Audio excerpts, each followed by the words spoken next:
হে ৰাম ৰাম ৰাম হৰি ৰাম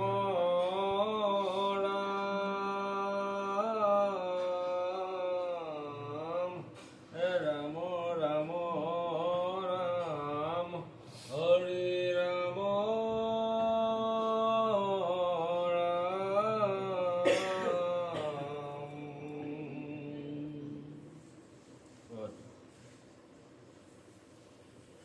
ৰাজাক সাদৰি মুনি বুলিলা বচন কোনা পৰীক্ষিত কুৰুকুলৰ নন্দন পৰম মধুৰ মাধৱৰ গুণচয় কোনা সাৱধানে হক পাপৰ পলয় ক্ষীৰসাগৰৰ মাজে ত্ৰিকুট পৰ্বত প্ৰকাশন্তে আছে তিনি লোকত বেকত বৰ্ণৰ যত লোহা জ্বলে তিনি শৃংগ চক্ষু চমক লাগে দেখিতে বিৰিংগ আনো যত সিংহ ৰত্ন কৰে তিৰি মিৰি দুখ দিশ প্ৰকাশিয়া শোভে শুক্লগিৰি অযুত যোজন জুৰি আছে গিৰি বৰ উচ্ছিত দেখিয় দশ হাজাৰ পহৰ ক্ষীৰসাগৰৰ ঢৌ চৌভিতি উঠলে পখালে পৰ্বত সুখী তল গন্ধ জলে থানে থানে আছে ভূমি অনেক উদ্যান ফুলে জকমক গন্ধে নাহিক সমান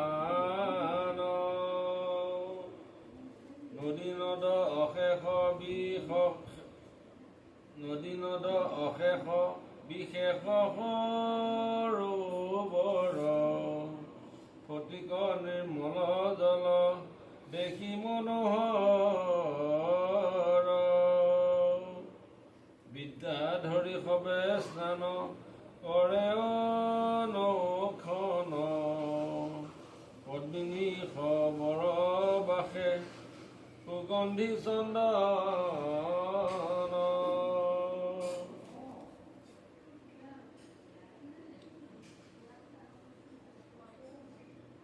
পৰীক্ষিত আৰু মূল কথাটোৱে পৰীক্ষিত আৰু উৎসৱৰ মাজত চলি আছিলে তেতিয়া মানে পৰীক্ষিতে যিটো প্ৰশ্ন সুধিছিল তাৰ উত্তৰটো পাপৰনো কি কেনেকৈ পলয় হয় মানুহক কেনেকৈনো ধৰিব পাৰে পাপৰ পলয় কেনেকৈ হয় তাৰ কথা প্ৰশ্নটো সোধোতে উত্তৰটো মানে উপায় আছে কৈ থাকিব যাওঁতে এটা ধুনীয়া মানে পৰিৱেশ এটা কথা বৰ্ণনা কৰিব লগা আছে পৰিৱেশ মানে হ'ল আমি যদি সহজ ভাষাতে ধৰি লওঁ মানে পৰ্বতমালা এটা আছে ধুনীয়া পৰ্বত ধুনীয়া শৃংগ মানে দূৰৰ পৰা দেখিলে শৃংগকেইটাৰ মানে যদি জকমকীয়া হৈ আছে সূৰ্য পোহৰ কৰি বেলেগ বেলেগ কালাৰ কেতিয়াবা দেখা পায় তাৰ তলত নামনিত মানে ক্ষীৰসাগৰ এখন সাগৰ নদী তাত ক্ষীৰসাগৰ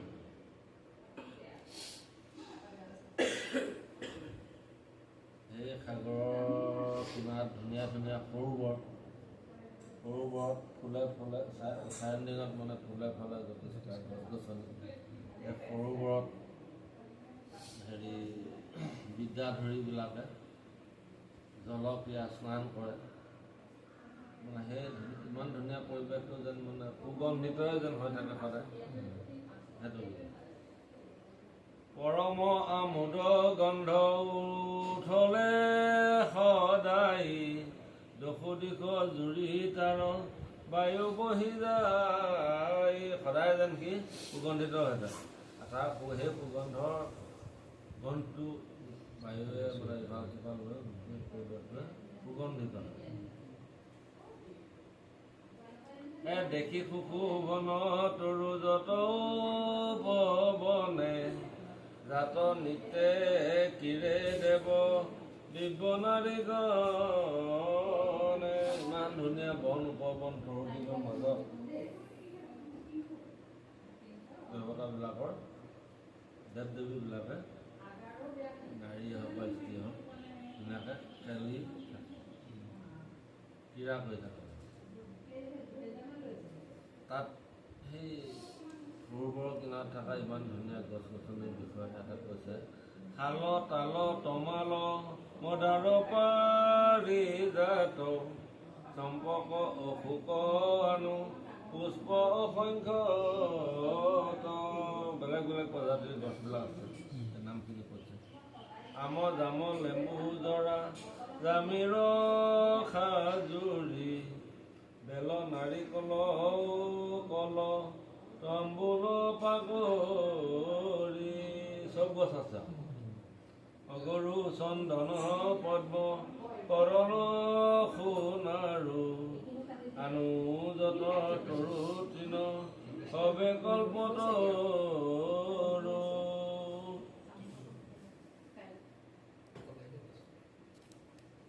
খৰ ঋতু এককালে হৱন্ত উদয় ভ্ৰমৰে গুঞ্জৰে কুলি পঞ্চম পুৰয় বহয় মলয়া বায়ু আমোদিত মন নিত্য গীত কৰে ততে তপেশ্বৰা গণ। হৰি গুণ গীত গাৱে গন্ধৰ্ব কিন্নৰে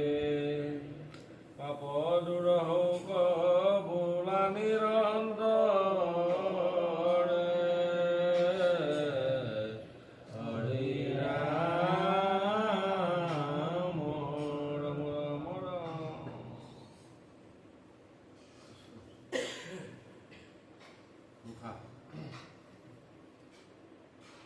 হে ৰাম দামোদৰ হৰে প্ৰভু সেৱকে কাতৰ কৰে। ৰাম দামোদৰ হৰে প্ৰভু সেৱকে কাতৰ কৰে।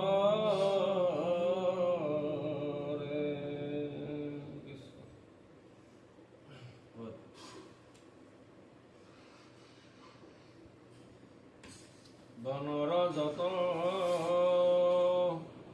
বিতুপন নাম কহিলো যাহাৰ নাহি উপাম। ইমান ধুনীয়া গছ গছনিৰ বৰ্ণনা যিটো কৰিলে তাৰ উপমা আৰু দিবলৈ নাই আৰু যিতকৈ ধুনীয়া উপমা নাই আৰু সেইটো কথা। তাহাৰ মাজে সৰু বৰ এক সাগৰ সংকাশ দেখি প্ৰত্যেক। সেই ধুনীয়া ইমান গছ গছনি বননিৰ মাজত এটা সুন্দৰ সৰোবৰ যাৰ সাগৰ সংকাশ দেখি প্ৰত্যেক, মানে দেখাত যেন এখন সাগৰহে এখন দেখি।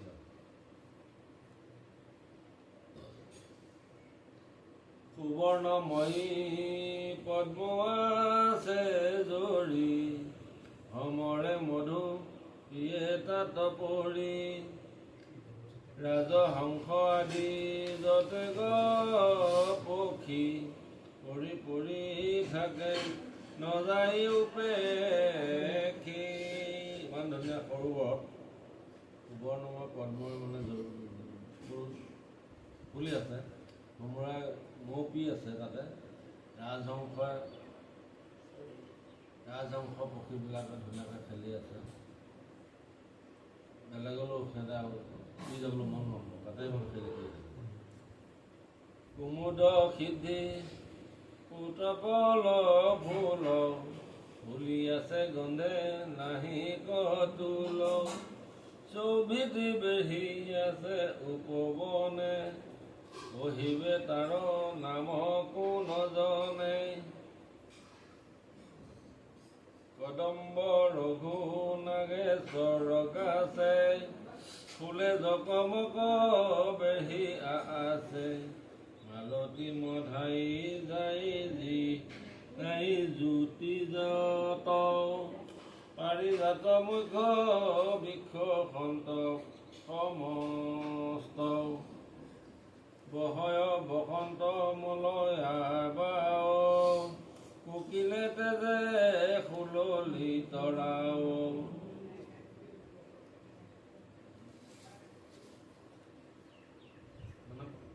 সময়ৰ সোঁতত যেনেকৈ যেনেকৈ হৈ থাকিব লাগে বসন্ত কালত গছপাত কৰি আকৌ বৰষুণ আহিলে আকৌ ধুনীয়া সজীৱ হৈ গ'ল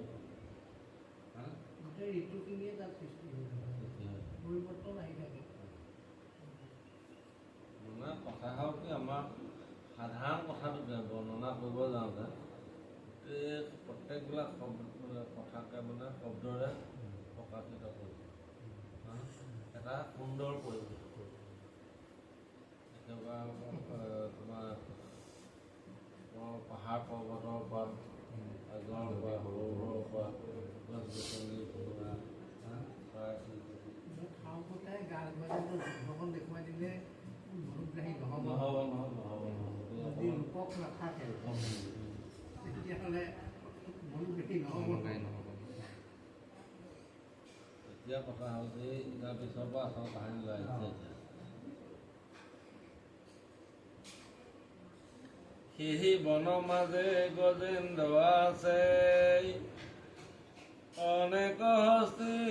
ফুৰে আগে পাছে সেই বননীতি আছিলে তাৰ গজেন্দ্ৰ মানে অকলে নাছিল সি যাক এটা আছিলে তাৰ আগে পিছে চবে মানে চিকিউৰিটি নিচিনাকৈ তেওঁক মানে ৰজা হিচাপে মানি লৈ যতে বৃক্ষ বেত বাস কৰি ফুৰন্তে ভাঙি নেই মৰমৰি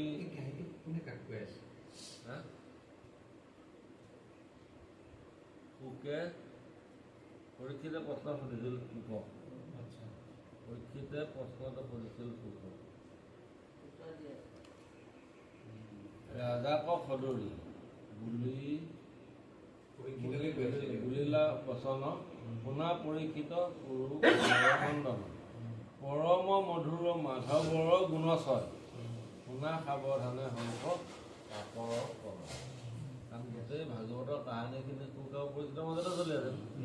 এতিয়া এই আৰু বাকীবিলাক কাহিনী কওঁতে মানে ঈশ্বৰৰ মহিমাৰ কথা আৰু এটা কওঁ শুনা সেইটো কেনেকৈ ঈশ্বৰৰ দ্বাৰা মুক্তি পায় তাৰ আৰু এটা কাহিনী কওঁ পাপৰ পলয় কেনেকৈ হয় শুনা সেইটো ক'বলৈ গৈ এইটো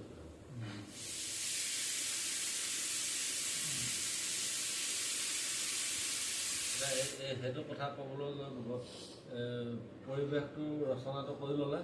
পৰিৱেশৰ মাজতে এজাক তেনেকুৱা শাস্তি আছে বনাই লৈছে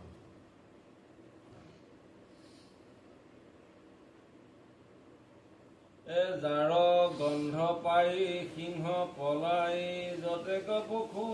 দৰে জীও যায় গতিকে হাতী জাকটোক আনকি সিংহই ভয় কৰে বোলে আৰু বাকী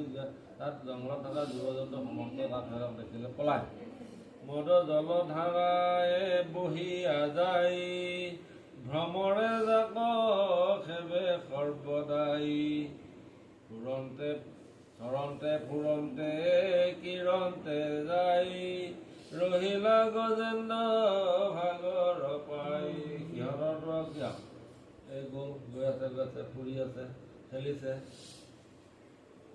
খাইছে কথা সিহঁতৰতো বিশেষ একো কাম নাথাকে কথাটো কৈছোঁ সিহঁতে সেই প্ৰক্ৰিয়াৰ মাজেৰে সদায় চলি গৈ এটা সময়ত কি হ'ল মানে ৰহিলা গজেন্দ্ৰ ভাগৰ পায় ভাগৰটো লাগিব না কেতিয়াবা নহয় কেতিয়াবা কোনো সময়ত এনেকৈ ঘূৰি পকি থাকোঁতে এদিন অকণ ভাগৰ লাগিলে। তাৰপিছত কি হ'ল, দুগুণে পিৰিলে ৰবি কিৰণে লৰিলা দোনাই জলপান মনে। তেতিয়া তাৰপিছত দিনাখন বহুত ৰ'দো আছে। ৰ'দত কি হ'ল, ৰবিৰ কিৰণে সূৰ্যৰ পোহৰটো আৰু পীড়া পাই গৈছে, আমাৰ দুখ পাই গৈছে। গৰমত আমি যেনেকৈ যিটো কষ্ট পাওঁ, লৰিলা দোনাই জলপানৰ মনে। সিহঁতৰ কি হ'ল, তেতিয়া পানীনো ক'ত আছে, সেই পানী খাবলৈ মন কৰিবলৈ এফালে গতি কৰি গৈছে। পৰ্বত কাম্পে গজেন্দ্ৰৰ ভিৰে পদ্মৰ গন্ধ পাইল জলতীৰে। সিহঁতে হাতীজাকটো যোনফালে গৈছে মানে সম্পৱান হৈ গৈছে। তাৰপিছত সিহঁতে গৈ থাকোঁতে ক'ৰবাত অলপ ওচৰে পাঁজৰে যে জল আছে আৰু জলত পদুম ফুল ফুলি আছে, সেই কথাটো শুনি চবেই পালে গম পাই গ'ল। চৌভিতি হস্তি মাঝে গজৰাজে পখিলা ৰংগে সবে জল মাজে। গৈ জল পালে গৈ নহয়, জলত গোটেইসোপা পাৰ্টি সোমাই গ'ল, নামি গ'ল।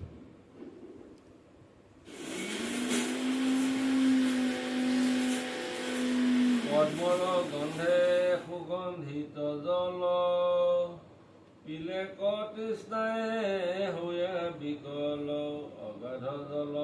আতিশয় দূৰ গজেন্দ্ৰে ঘনে ঘনে পাৰে বুৰ। হেঁপাহ ফুলা চবে খাইছে, ইটোৱে সিটো খেলা খেলি পানী মাৰি সেইটো কৰিছে। আৰু গজেন্দ্ৰে বাৰে বাৰে এবাৰ ডুবে এবাৰ উঠে, সেইটো কৰি আছে। অস্তিনী সমে কৰে জলকীৰাও সন্দিল সমস্তে ৰ'দৰ পীৰা। যেতিয়া পানী দিলে নামি সিহঁতে খেল ধূল কৰি আছে, সেই ৰ'দৰ যিটো তাপ কষ্টটো নাইকিয়া হৈছে।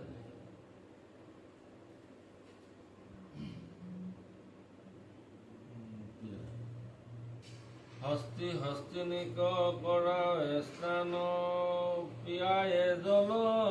গৃহ স্বৰস্থান। দায়ায়ে পুত্ৰ ভাৰ্যা সমে ৰংগে গৰ্বে জলকীৰা কৰে মাতংগে। এইটো কৈছে হস্তি হস্তি কৰা স্থান মানে সিহঁতে খেলি থাকোঁতে ইটোৱে সিটোৱে পানী মাৰি সিহঁতেও খেলা খেলি কৰি আছে। তাৰপিছতে কি হ'ল, দায়ায়ে পুত্ৰে ভাজা সমে ৰংগে গৰ্বে জলকীৰা কৰে মাতংগে। মাতংগে মানে উচ্চ হুলস্থুলীয়া পৰিৱেশ এটা সৃষ্টি কৰিবলৈ কাম কৰি আছে। বিষয় সুখত ভৈলে ভুল নেদেখে মৃত্যু আশী পাইল কুল। এতিয়া কথা হ'ল কি, সিহঁতে যিটো মৌজ মস্তি কৰিছে, নদীত পুখুৰীবোৰত গা পা ধুই থাকোঁতে সিহঁতৰ কেতিয়াও কাৰো মনলৈ ভাৱ অহা নাই যে মই এই মুহূৰ্তটো কোনোবা এটা যে সেইটো কেতিয়া ভাৱ অহা নাই বা নাহে, সাধাৰণতে নাহে। আমাৰ আহিছে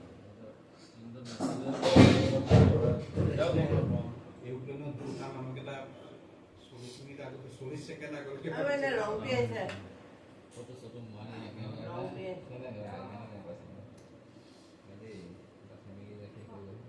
ছেকেণ্ডত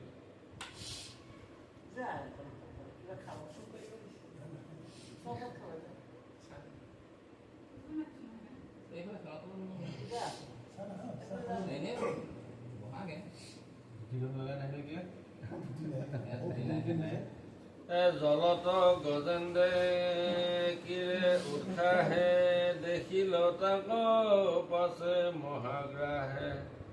এই হাতীখিনিয়ে মানে যেনেকৈ ধুনীয়াকৈ ইমান মস্তিকৈ খেলি আছে, সেই পৰিৱেশটো মানে গ্ৰাহ আছিলে তাতে। গ্ৰাহে দেখিলে তাক পাছে মহাগ্ৰাহ। সিহঁতে যে এজাক হাতী আছে, তাৰমানে আল্টিমেটলি কি হয়, ঘৰিয়ালৰ খাদ্য এটা পাইছে, আছে দেখোন, গতিকে ধৰিবৰ কাৰণে সি আগ্ৰহী হ'লে আৰু ক্ৰোধে ঘায়া আঁকি দিলে কামোৰ খঙতে আহি কামোৰ দিলে নহয় দিলে কিবেলা দুই হানো ভৈল আজোৰ কামোৰ দিয়াৰ লগে লগে আজোৰা আজুৰি আৰম্ভ হ'ল গজেন্দ্ৰক গ্ৰাহে আজোৰে টানে হস্তিও গ্ৰাহক টানি আনে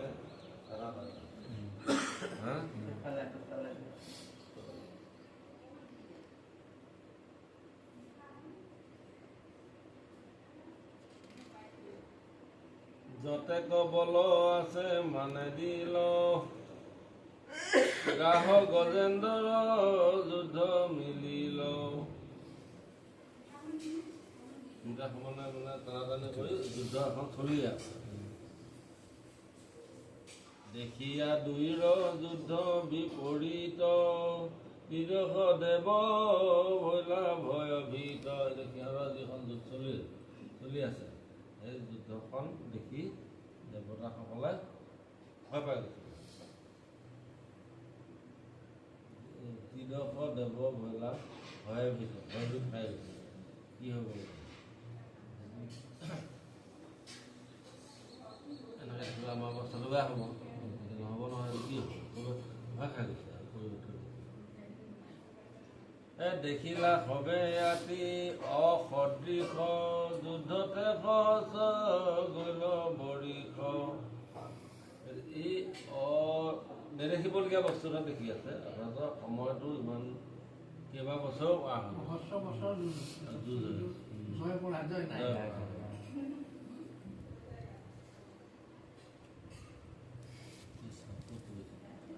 জগতে আছে একদৃষ্টি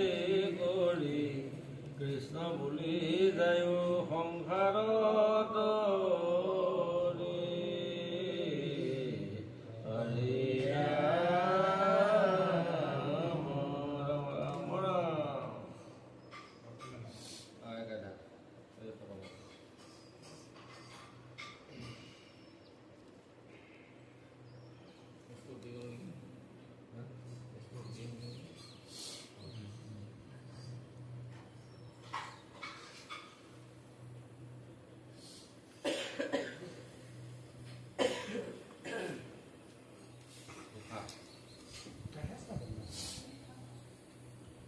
হে কৃষ্ণ ৰাম জগবন্ধু জয় জগন্নাথ তোমাৰ চৰণ বন্দী ৰৌকপুৰ মাথ হে কৃষ্ণ ৰাম জগবন্ধু জয় জগন্নাথ তোমাৰ চৰণে বন্দী ৰৌকমোৰ মাথ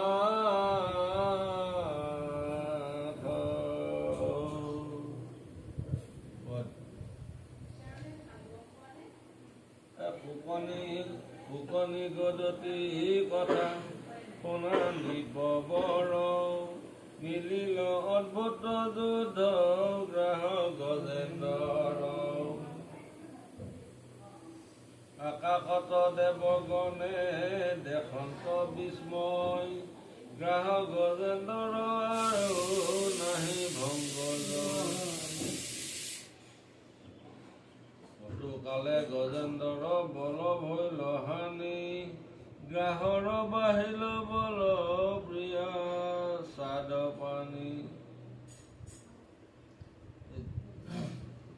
এটা সময়ত কি হ'ল কটুকালে গজেন্দ্ৰ বল ভৈল হানি যুদ্ধ কৰি এটা সময়ত কি হ'ল বলটো নাইকিয়া হৈ গ'ল সেইটো হৈছে গজেন্দ্ৰ কিন্তু ঘাঁহৰ বলটো কমালে কাৰণ ঘাঁহটো জলত থকা বস্তু কাৰণ কুচৰাইদেউ জল খাই আছে পাই আছে কিন্তু ঘাঁহৰটো এই কি গজেন্দ্ৰটো সেইটো নহয় গতিকে যুদ্ধ কৰিব লাষ্টত বল ফুটি কমি গ'ল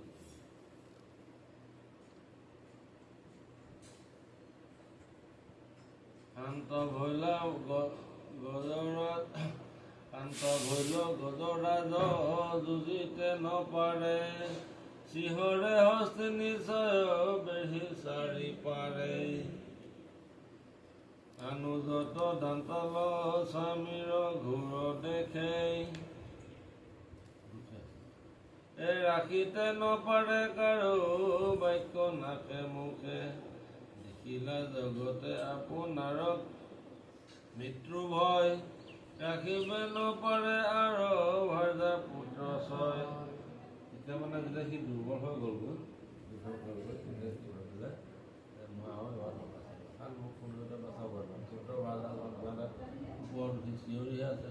বস্তুটো নাই মৰিম মনলৈ ভাল ভাল লাগে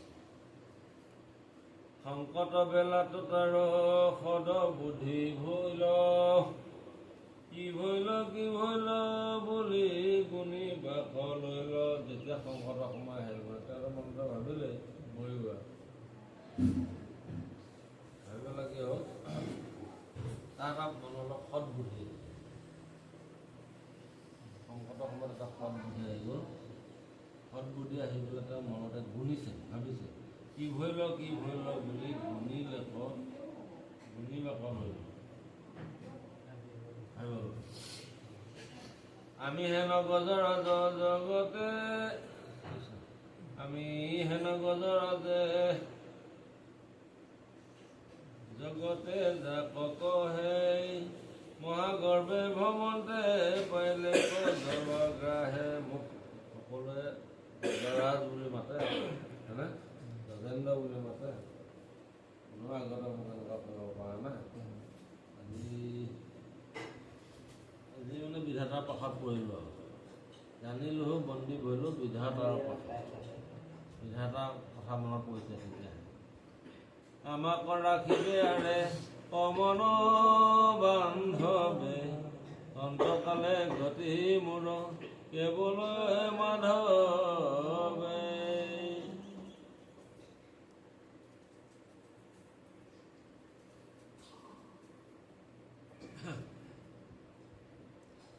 মহাবলৱন্ত কাল ভুজংগ ভয়ী লাক সেৱা কৰন্ত সদায় যোগী পলাই জগতৰ মৃত্যু যি ভূমি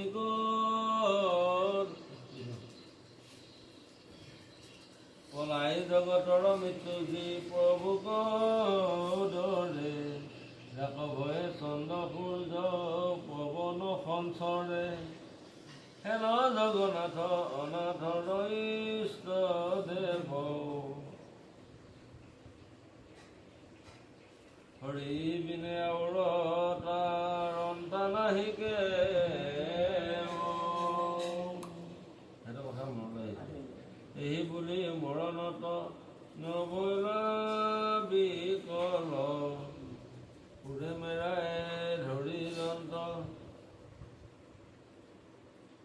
পুৰে মেৰাই ধৰি লন্ত সুবৰ্ণ কমল পৰম আনন্দে মাধৱত দিয়াচিত গজেন্দ্ৰে কৰিলা স্তুতি আতি বিপৰীত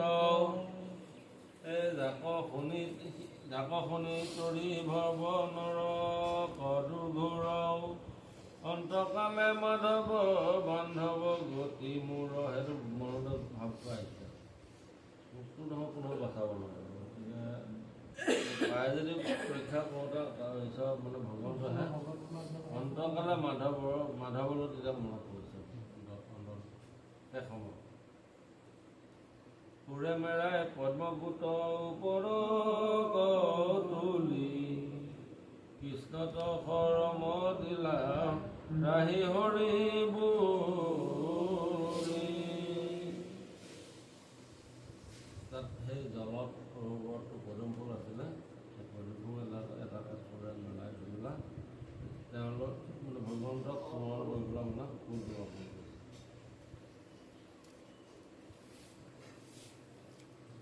তাক শুনি ভকত বৎসল কৃপাময়ী চক্ৰ তুলি গজেন্দ্ৰক বুলিলা নিভই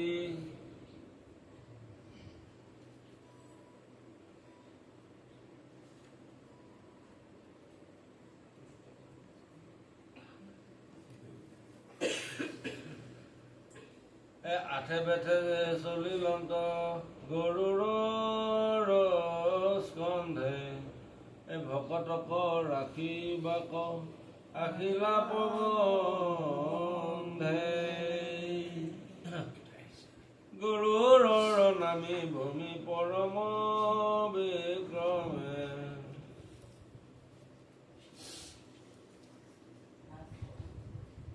উৰে ধৰি গৰুৰৰ নামি ভূমি পৰম বিক্ৰমে সুৰে ধৰি তৰক তুলিলা গ্ৰাহে ক্ৰমে। এতিয়া ভগৱন্ত আহি গ'ল, সেই অৱস্থা দেখি ভগৱন্ত যেতিয়া আহি গ'ল সুৰডালত ধৰি পেলাই ভগৱন্তই এনে সিহঁতক দুইটাকে টানিলে। চক্ৰ ধৰি তেখনে চিৰিলা গ্ৰাহ মুখ হৰিৰ প্ৰসাদে গজেন্দ্ৰ গৈল দুখ। গতিকে এটা ধৰি টানি আনোতে দুটা আহি গ'ল জংঘলত চক্ৰ ধৰি পেলাই গাহৰ মুখ কাটি দিলে। মুখ কাটি দিয়াৰ লগে লগে গজেন্দ্ৰ বাচি গ'ল, য'ত কামুৰি ধৰিছিলে তাৰপৰা মুক্তি পালে। তাৰপিছত কি হ'ল, হস্তি গুচি তৈতে চতুৰ্ভুজৰ ৰূপ ভৈলা গলে বনমালা হাতে চাৰি অস্তলৈলা। সেই গজেন্দ্ৰটো আছিলে বৈষ্ণৱ, তেওঁ মানে ভগৱন্তৰ লগতে বৈকুণ্ঠত থকা আছিলে, কিন্তু কিবা অভিশপ্ত হৈ পেলাই ভক্তি হৈ থাকিবলগীয়া। ভগৱন্তৰ পৰশক্তি যেতিয়া ভক্তি পালে আকৌ সেই চতুৰ্ভুজ চতুৰ্ভুজ মানে বৈকুণ্ঠত ভগৱন্তৰ লগত থকা জীৱনবিলাক কৰিব থাকে। সিহঁতৰ স্বৰূপটো দেখাত ভগৱন্তৰ নিচিনাই দেখে, খালি একত বস্তু কিবা কম, সেইটো হ'ল জ্যোতি পোহৰ, মানে জ্যোতিটো নহয়।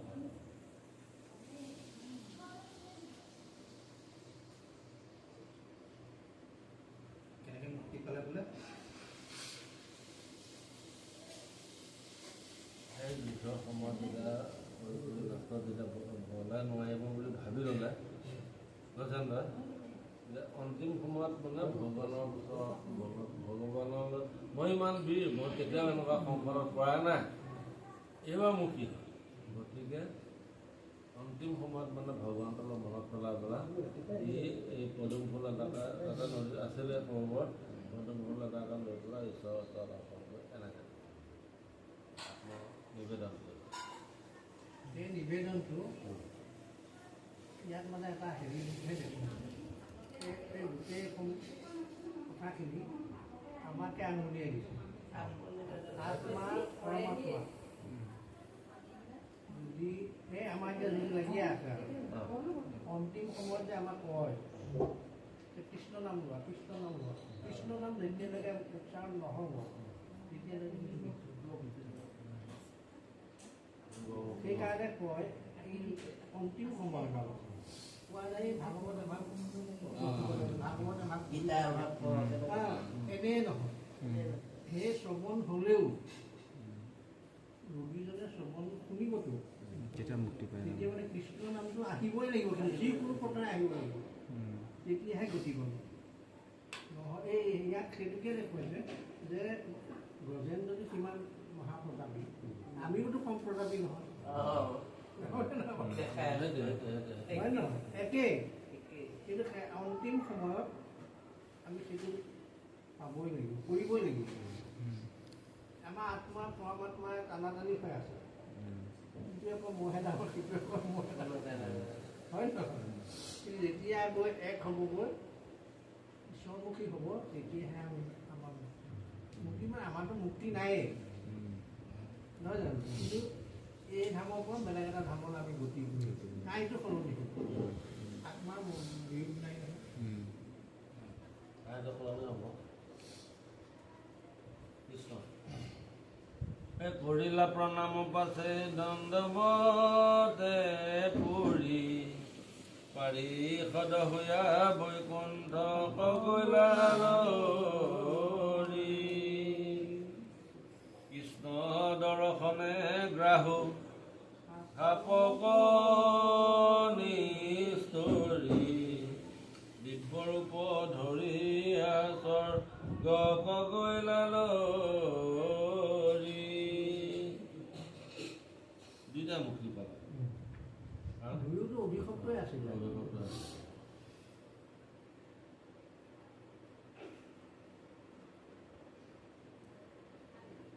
পুনা কৃষ্ণ কথা জন্ম নকৰি বৃথা হৰিৰ চৰিত আত নাহি অন্য বধা দুৰ্লভ মনুষ্য জন্ম পাই গত ভাগে সত্তৰে সংসাৰ সিন্ধু তৰিবা কলাগে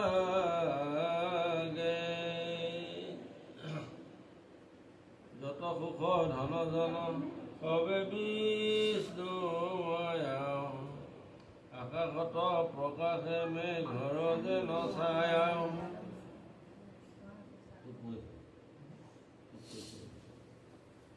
কৃষ্ণ কথা শ্ৰৱণ কীৰ্তনে অৱতৰি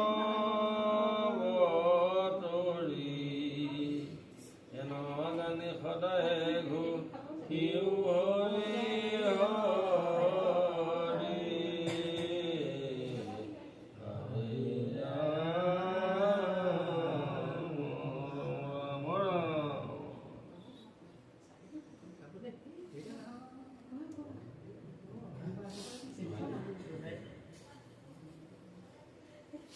যত সুখ ধন জন সবে বিষ্ণু মায়া আকাশত প্ৰকাশে মেঘৰ যেন যায় কৃষ্ণ কথা শ্ৰৱণ কীৰ্তনে ভৱতৰি হেন জানি সদায় সুখীও হৰি